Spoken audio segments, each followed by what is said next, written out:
Hello दोस्तों, कैसे हैं आप सब? आज की वीडियो एक बहुत लोकप्रिय पुस्तक के बारे में है। दोस्तों, आज की वीडियो में हम नेपोलियन हिल के द्वारा लिखी गई book think and grow rich के बारे में जानेंगे। आज हम सोचिए और अमीर बनिए बुक की समरी के बारे में डिटेल में इस वीडियो में जानेंगे। तो बिना देर करते हुए वीडियो शुरू करते हैं।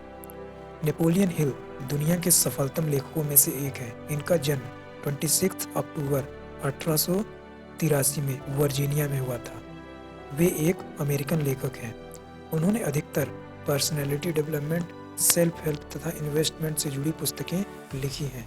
दुनिया के लगभग सभी देशों में लोग इस पुस्तक को पढ़कर अपने जीवन को खुशहाल बना चुके हैं, इसलिए यह अंतर्राष्ट्रीय बेस्ट सेलर बुक बन चुकी है।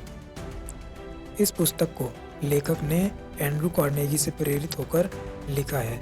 इस पुस्तक में आत्म सुधार, बिजनेस, फाइनेंशियल फ्रीडम के गुण सिखाए गए हैं। आज हम इस summary think and grow rich में देखेंगे कि कामयाब लोग किस तरह से सोचते हैं और कैसे काम करते हैं। हम नाकामयाब और कामयाब लोगों के बीच का अंतर जानेंगे और सीखेंगे क्या होता है। कुछ लोग सफल हो जाते हैं लाइफ में और कुछ लोग सफल नहीं हो पाते हैं, और यह देखेंगे कि कैसे आप खुद को कामयाब व्यक्ति की तरह सोचना सिखाकर खुद को कामयाब बना सकते हैं और अपने सपनों को पूरा कर सकते हैं। हर कोई कामयाबी हासिल करना चाहता है, लेकिन कुछ ही लोग उसे हासिल कर पाते हैं। क्या आपने कभी इसकी वजह जानने की कोशिश की है? कामयाब लोग कामयाब इसलिए होते हैं क्योंकि उनके अंदर कामयाबी की चाहत बहुत ज़्यादा होती है और उसके लिए किसी भी हद से गुजरने के लिए तैयार रहते हैं। इस पुस्तक का पूरा सारांश आगे बताए गए इन 13 स्टेप्स में बताया गया है, जो कि इस प्रकार है। फर्स्ट स्टेप कुछ इस प्रकार है। बर्निंग डिजायर, इच्छा। क्या आपके अंदर कामयाबी की ख्वाहिश या अपने सपने को पूरा करने की जिद है? अगर हाँ, तो आप अपने सपने को पूरा कर जाओगे। कामयाबी आपको तभी मिलेगी जब आपको पता होगा कि आप क्या हासिल करना चाहते हैं।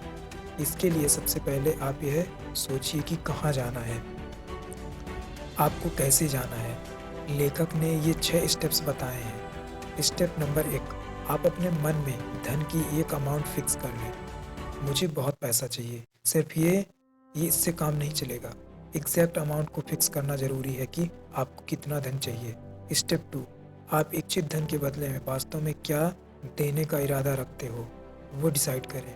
मतलब क्या क्या सेवा देंगे, कितनी मेहनत करेंगे। स्टेप नंबर 3, एक फिक्स डेट डिसाइड करो कि कब तक उस अमाउंट को पाने का इरादा रखते हो। नंबर 4, स्टेप 4, अपनी डिजायर को पाने के लिए एक प्लान बनाएं और तुरंत उस प्लान में जुट जाएं। चाहे जैसा भी प्लान हो, तुरंत उसमें जुट जाओ। इंतज़ार ना करें कि बाद में अच्छा प्लान बनाऊंगा फिर उस पर काम करूंगा। स्टेप 5, ऊपर दिए गए 4 स्टेप्स को एक नोटबुक में लिख लें, जिससे आपको शुरुआत करने में आसानी होगी। स्टेप नंबर 6, उस लिखी हुई बात को दिन में 2 बार पढ़ें, एक बार सुबह उठकर और दूसरी बार रात में सोने से पहले। ऐसा फील करो कि आप चाहते हो वो सब सच में हो गया है। उस बात पर विश्वास करो। सेकंड स्टेप, फेथ, अटूट विश्वास। इच्छा बहुत ज़रूरी है, क्योंकि इच्छा ही है जो बताता है कि हमें क्या चाहिए। पर सिर्फ डिजायर कर लेने से हमें वो मिल नहीं जाती, जब तक उस पर विश्वास ना हो कि आप उसे अचीव कर लोगे। क्योंकि आस्था ही वो बिलीफ है जो आपको उस गोल को दिलाएगा, आपको श्योर कराएगा कि अपने डिजायर को हासिल कर लोगे। जीवन में सफल होने के लिए आपको अटूट विश्वास होना चाहिए। अगर आप कोई काम करना चाहते हैं तो उसके लिए आपके पास चीज़ों को करने के लिए सकारात्मक सोच का होना ज़रूरी है। अगर आप ये सोचते हैं कि हमारी तो किस्मत ही खराब है या हम कुछ नहीं कर सकते, तो यह आपके जीवन की सबसे बड़ी भूल होगी। जीवन में सफल होने के लिए आपके पास अटूट विश्वास होना ज़रूरी है। Step number 3, auto suggestions, आत्मसम्मोहन।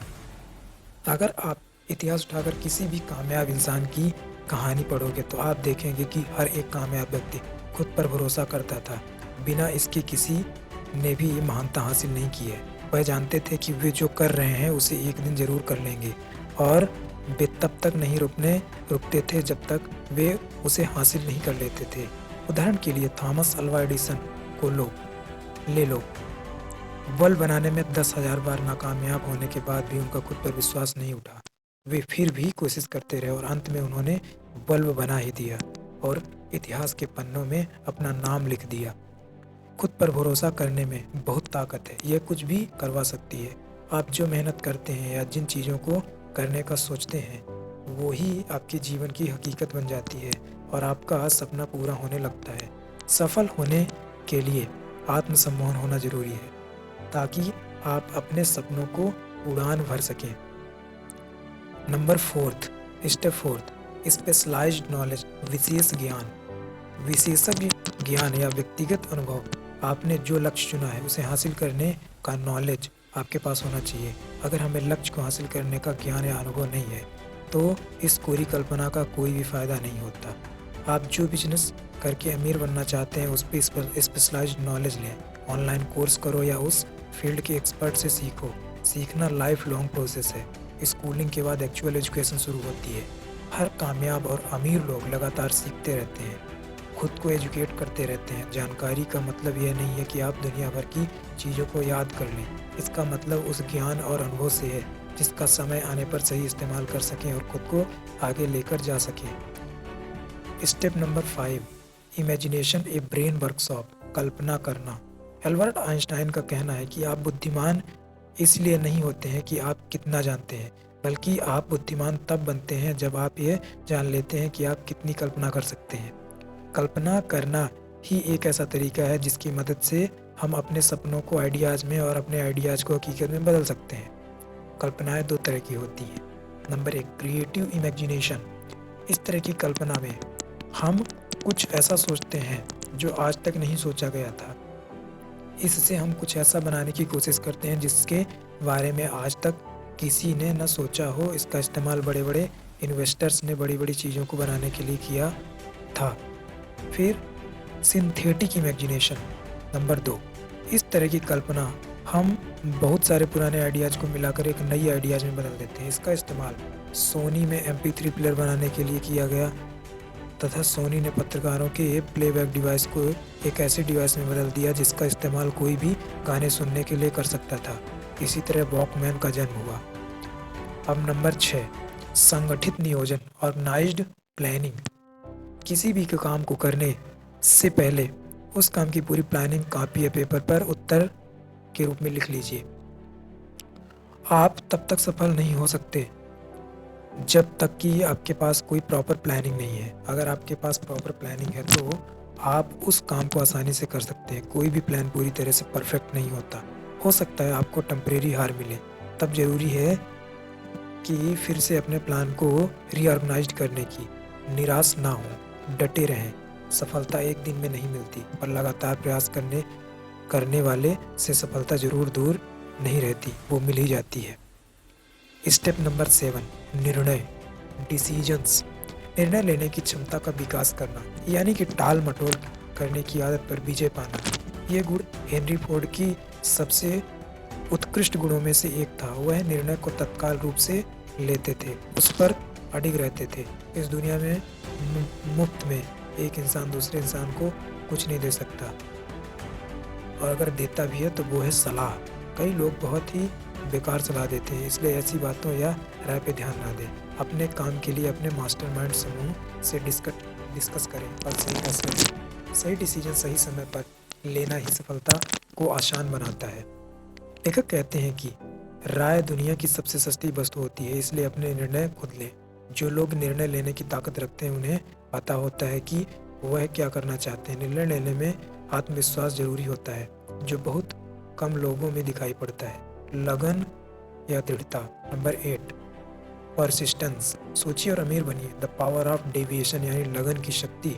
लगन, डेविएशन के पीछे कोई बड़ा अर्थ नहीं छिपा हुआ है, लेकिन यह गुण इंसान के लिए उतना ही महत्वपूर्ण है जितना कि स्टील बनाने के लिए कार्बन की। ऐसे कई सफल लोग हैं जो कई बार हार का सामना किए हैं, पर उनका स्ट्रॉन्ग डिटर्मिनेशन और परसिस्टेंस ही उन्हें महान बनाता है। इसलिए गिव अप ना करें, दृढ़ इच्छा और अच्छी प्लानिंग पे काम करते रहें। लेखक बताते हैं कि लगन को कैसे विकसित किया जाए। इसके लिए आप 4 रास्ते अपना सकते हैं। पहला, निश्चित लक्ष्य, फिक्स्ड गोल। दूसरा निश्चित योजना, ए गुड प्लानिंग। तीसरा एक सकारात्मक दिमाग, ए पॉजिटिव माइंड। और चौथा एक या अधिक लोगों के साथ संगठन, ए वेरी डिटरमाइंड ग्रुप, जो हमेशा आपको प्रोत्साहित करे। स्टेप नंबर 9, मास्टरमाइंड की शक्ति, पावर ऑफ मास्टरमाइंड। मास्टरमाइंड का मतलब होता है कि किसी काम को करने के लिए 2 या 2 से अधिक लोगों को उस काम के बारे में सोचना या फिर उस पर फैसला लेना। कई बार आपने देखा होगा कि आप जैसे किसी और से बात करते हैं तो आपको खुद ब खुद आइडिया मिल जाता है कि आप क्या कर सकते हैं और आपको क्या करना चाहिए। ऐसी टीम जिनका लक्ष्य एक ही हो तो वे अपनी नॉलेज का सही इस्तेमाल करते हैं और मिलकर जल्दी सफल बनते हैं। इसलिए ऐसे ग्रुप बनाए जिससे आप सभी को फ़ायदा हो। अब नंबर 10, स्टेप नंबर 10, सेक्स के रूपांतरण, ट्रांसमिशन ऑफ सेक्स। सेक्स की इच्छा मनुष्य की इच्छाओं में सबसे शक्तिशाली इच्छा है। ट्रांसमिशन का मतलब, ट्रांसम्यूटेशन का मतलब एनर्जी एक फॉर्म से दूसरे फॉर्म में बदलना।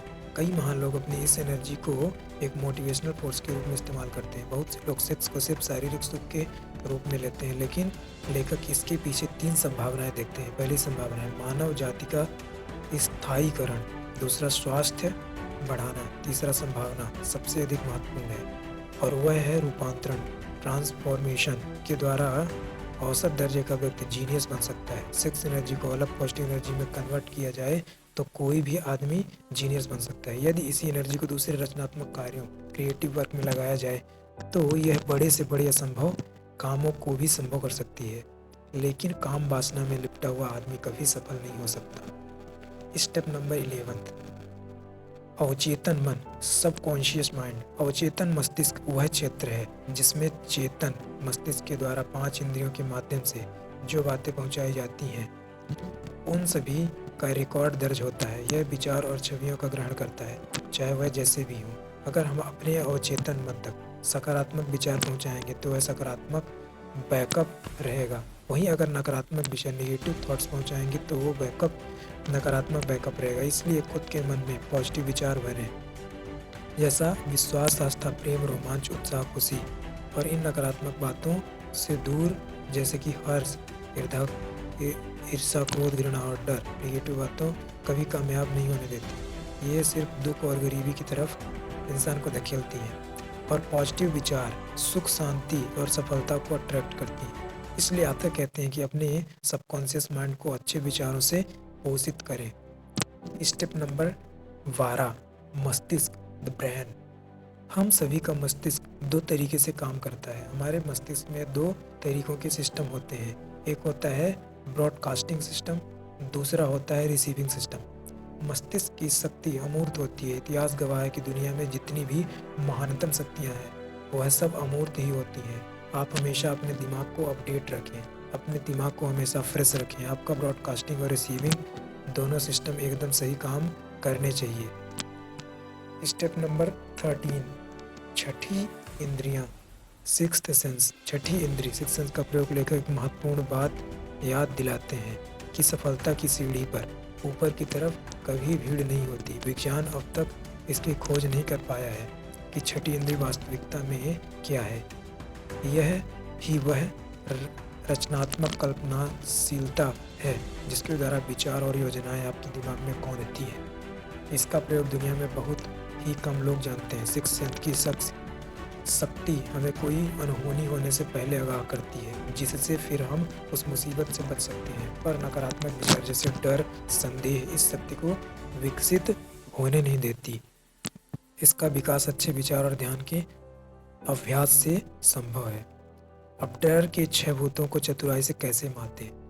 कुछ ऐसे छुपे हुए दुश्मन होते हैं जो हमें अमीर बनने नहीं देते। इसमें से एक भी ख्याल आपके मन में है तो बाकी खुद ही आ जाते हैं। जब तक आप इससे लड़कर इन्हें दूर नहीं करेंगे ये आपको तंग करते रहेंगे। डर के 6 भूतों में से एक का नाम हर एक इंसान में होती ही है। वो है गरीबी का डर, आलोचना का डर, खराब सेहत का डर, प्यार खोने का डर, बुढ़ापे का डर और नंबर 6 मौत का डर। इसमें से हर डर हमारे एबिलिटी को कम कर देती है, हमें लिमिटेशन में बांधने लगती है। मगर असलियत में ये सभी डर हमारे दिमाग की उपज है और कुछ नहीं। इसका सीधा मतलब है कि इस डर पर काबू पाया जा सकता है। ये सच है कि हमारे विचार पर हम काबू कर सकते हैं। जैसे विचार हमारे दिमाग में आती हैं, वो उसी वक्त रियलिटी हो सकती है। यही इसकी सबसे बड़ी पावर है। जब हम लगातार बीमारी के बारे में सोचते हैं तो हम बीमार पड़ जाते हैं। इसलिए अपनी विल पावर को स्ट्रॉन्ग कीजिए। अच्छी बातों के लिए कुछ लोग बाकियों के मुकाबले ज़्यादा किस्मत वाले हैं, सुपीरियर लगते हैं। ऐसी उनकी थिंकिंग की वजह से होता है। वो खुद को लकी और बेहतर समझते हैं तो बाकी भी उनका ऐसे ही देखते हैं। जब कोई आपकी आलोचना करे तो उसे दिल पे ना लें। अपनी विल पावर को क्रिटिक्स से कमज़ोर ना होने दें। उन रिश्तेदारों की बिल्कुल भी ना सुने जो आपसे कहते हैं कि आप ये नहीं कर सकते। क्रिटिसिज्म आपकी इमेजिनेशन को बर्बाद करेगी, साथ ही साथ आपकी कॉन्फिडेंस को कम कर देगी, जिससे फिर आपकी काबिलियत सही तरह से उभर नहीं पाएगी। खुद को हर चिंता से दूर रखें। ये कभी ना सोचें कि लोग आपके बारे में क्या सोचेंगे। बुढ़ापे और मौत की हकीकत स्वीकार करें, क्योंकि ये एक दिन सबको आएगी। अगर आप प्यार को खोने से डरते हैं तो खुद से प्यार करना सीख लें। ज़िंदगी में ऐसा कुछ भी नहीं जिसकी वजह से आपको चिंता करना पड़े। खुद के लिए मन की शांति और खुशियाँ चुनें। तो दोस्तों, आज की वीडियो यहीं समाप्त करते हैं। अगर वीडियो यहाँ तक देख लिया है तो आपका बहुत बहुत धन्यवाद। अगर वीडियो पसंद आया है तो लाइक कीजिए और फिर मिलते हैं एक और लाइफ चेंजिंग ऑडियो बुक की समरी के साथ। तब तक के लिए कीप वॉचिंग।